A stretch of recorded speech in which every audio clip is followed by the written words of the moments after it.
Sine, u 3 sata moraš vratiti sat. Sine, u 3 sata moraš vratiti sat.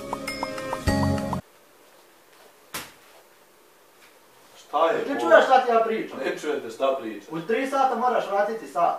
Dobro, mama. Ako se uspavaš, može i ujutro. Dobro, mama, Bog te.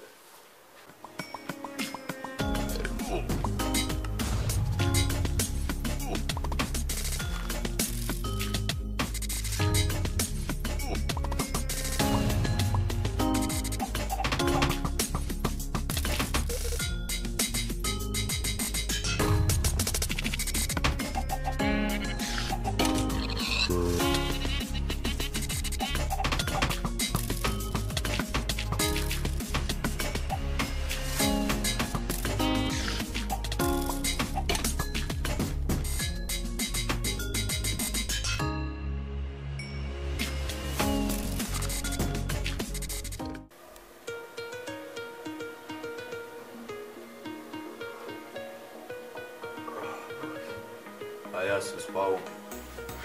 Dobro rekla da mogu vrat sat ujutru.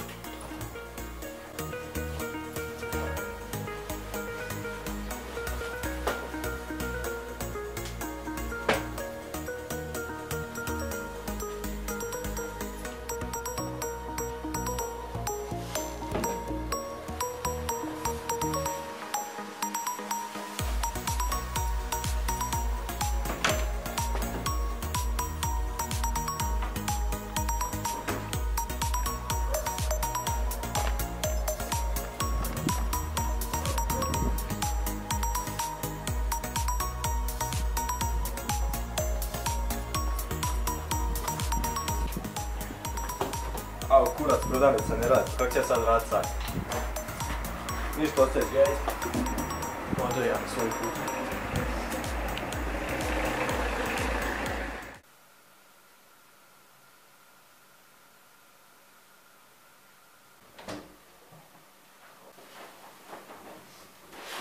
Mama, vratio sam sat tamo gdje sam ga kupio. Pa nisam ti rekla da ga vratiš gdje si ga kupio, nego sa 3 na 2.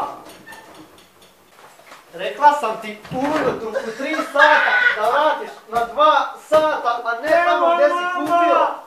Nemoj! Šta nemoj? Još ćeš da dobiješ.